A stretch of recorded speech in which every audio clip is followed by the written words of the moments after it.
तो अमेरिका अब पहले जैसा जो भरोसेमंद होती थी बात, वो अब भरोसेमंद नहीं रहा। भरोसेमंद देश की तरह देखा भी नहीं जा रहा है और उससे ऐतिहासिक तौर पर दुश्मन रहे जो देश रूस है, रूस से जो दूरी है वो कम करनी भी शुरू कर दी है। जबकि पुराने साथियों को धमका रहा है और इस बीच में कई दोस्त जो थे अपने रास्ते को बदल रहे हैं। और हाल ही में देखें तो जर्मनी में भी यूएस को लेकर शक गहराने लगा और वो वहां के बैंक में रखा अपना गोल्ड रिवर्स वापस लेने की बात करने लगा। लेकिन अपने घर की तिजोरी के बजाय जर्मनी ने अमेरिकी लॉकर को क्यों चुना था? अमेरिकी लॉकर पहले भरोसेमंद थी लेकिन अब इतनी नहीं है। जर्मनी में अब चर्चा हो रही है कि देश का जो सोना विदेशों में खासकर अमेरिका में रखा है उसे वापस लाया जाना चाहिए। और वहां से सेंट्रल बैंक के अलावा अब नेता भी यही मुद्दा उठा रहे हैं। हाल में सेंटर साइट पार्टी जो क्रिश्चियन डेमोक्रेटिक यूनियन के लीडर हैं, उन्होंने खुलकर कहने ये लगे उन्होंने कि इतने बड़े राष्ट्रीय खजाने को यूएस में रखना अब कोई समझदारी नहीं है, क्योंकि सेफ भी माना नहीं जाएगा। तो अब ये कि कितना गोल्ड है जर्मनी के पास और क्यों अमेरिका अब सेफ नहीं है। इस देश का जो कुल सोना है जर्मनी का करीब 3400 टन के आसपास है, जो अमेरिका के बाद दुनिया में दूसरा सबसे बड़ा गोल्ड रिजर्व है। लगभग दशक भर पहले तक इसका बड़ा हिस्सेदारी अमेरिका, ब्रिटेन और फ्रांस में रखा हुआ था। बड़ा हिस्सा अकेले न्यूयॉर्क के फेडरल रिजर्व बैंक में लगभग आधा हिस्सा था। और बीते कुछ सालों में राजनीतिक अस्थिरता को देखते हुए जर्मनी ने अपना गोल्ड धीरे धीरे वापस लाना शुरू कर दिया। हालांकि अब भी 1200 टन से ज्यादा यानी कि लगभग 37% सोना न्यूयॉर्क में ही रखा हुआ है। अब federal reserve bank of New York में जर्मनी ही नहीं बल्कि कई देशों का गोल्ड भी रखा हुआ है और ये इतना सेफ है कि अब तक इंटरनेशनल गोल्ड कस्टडी सेंटर की तरह काम करता रहा है। इसके अलावा अगर देश वापस में आपस में सोना ट्रांसफर करते हैं तो दोनों के अकाउंट अमेरिका में होते हैं और इससे गोल्ड ट्रांसपोर्ट का लागत भी बच जाता है। तो क्यों अमेरिकी लॉकर में रखा रखा जाने लगा गोल्ड, पहले ये समझ लेते हैं। ये जो दूसरे वर्ल्ड वार के ठीक बाद का वक्त था, जब जर्मनी हिटलर की वजह से लगभग तबाह हो चुका था और देश दो हिस्सों में बंट चुका था। और एक हिस्सा ईस्ट में सोवियत यूनियन के कब्जे में और दूसरा पश्चिम में अमेरिका और उसके सहयोगी देशों के साथ था।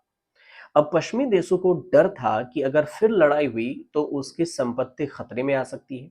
ऐसे में उसने सोचा कि गोल्ड किसी सुरक्षित देश में रखा जाए।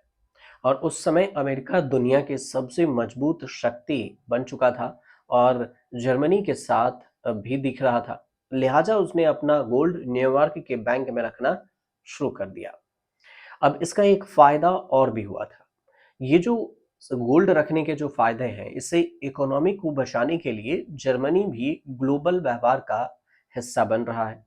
और उस समय सोने के बदले में डॉलर लेन देन होता था। न्यूयॉर्क में सोना रखने से सोने को एक देश से दूसरे देश में ले जाने की जरूरत नहीं पड़ती थी और उस बैंक के रिकॉर्ड में एंट्री बदल दी जाती थी। उस समय यह सामान्य चलन बन गया था। और अब अमेरिका यूरोप के तमाम देशों पर नाराज हो रहा है, यहाँ तक कि वो नाटो से भी हाथ खींचने की बात करने लगा। डोनाल्ड ट्रंप लगातार टैरिफ की धमकियां दे रहे हैं और लगा भी दी है। और कुछ कुल मिलाकर देखिए तो अमेरिका फिलहाल उतना भरोसेमंद साथी नहीं रहा जितना दशकों से दिख रहा था।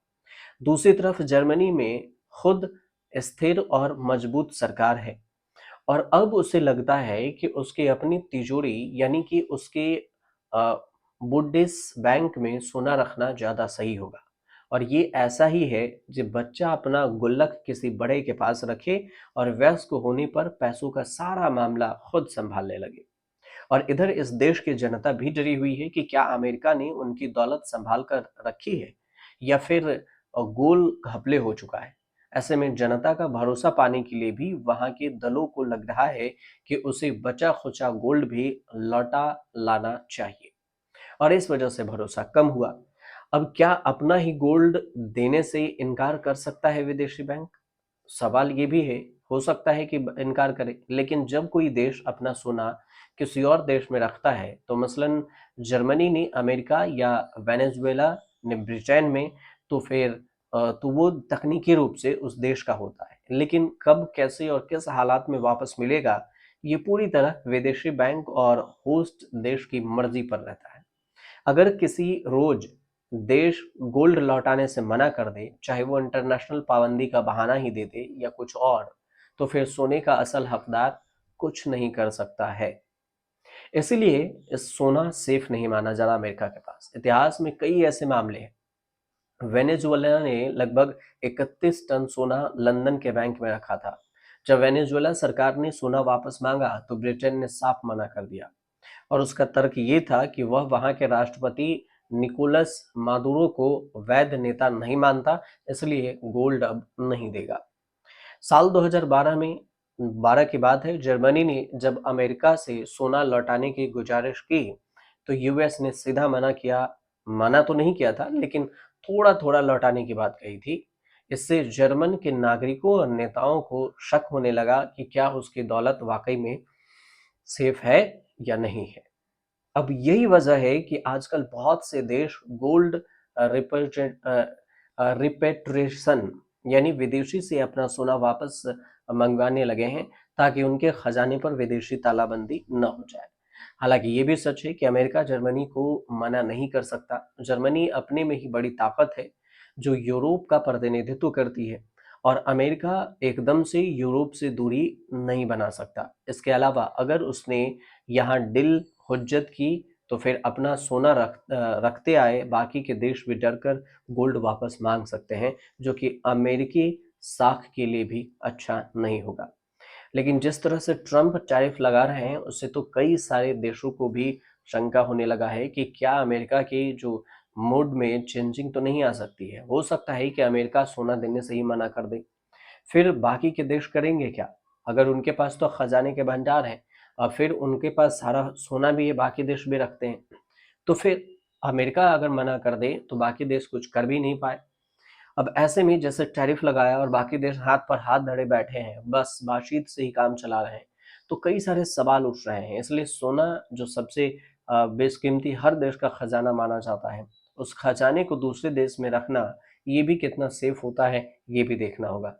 अब अब आगे की जो प्रक्रिया है अमेरिका और जर्मनी में, ये तो सवालिया निशान बना हुआ है टैरिफ को लेकर और ट्रेड वार को लेकर भी, क्योंकि आए दिन ही शेयर मार्केट भी डाउन हो रहे हैं टैरिफ की वजह से।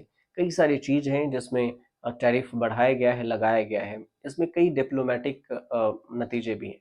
लेकिन फिलहाल उम्मीद करते हैं कि हमने ये जो जानकारी आपको बताई है, अगर पसंद आई हो तो हमारे चैनल से ज़रूर जुड़िए, सब्सक्राइब कीजिए, शेयर कीजिए, और चैनल पे ज़रूर आइए। और सबसे ख़ास बात ये कि आप लोगों ने 1000 सब्सक्राइबर पहुँचाया, हमें इतना तक सपोर्ट किया। उम्मीद करते हैं आगे भी आप सपोर्ट करेंगे। इसके लिए तहे दिल से आप सभी का शुक्रिया।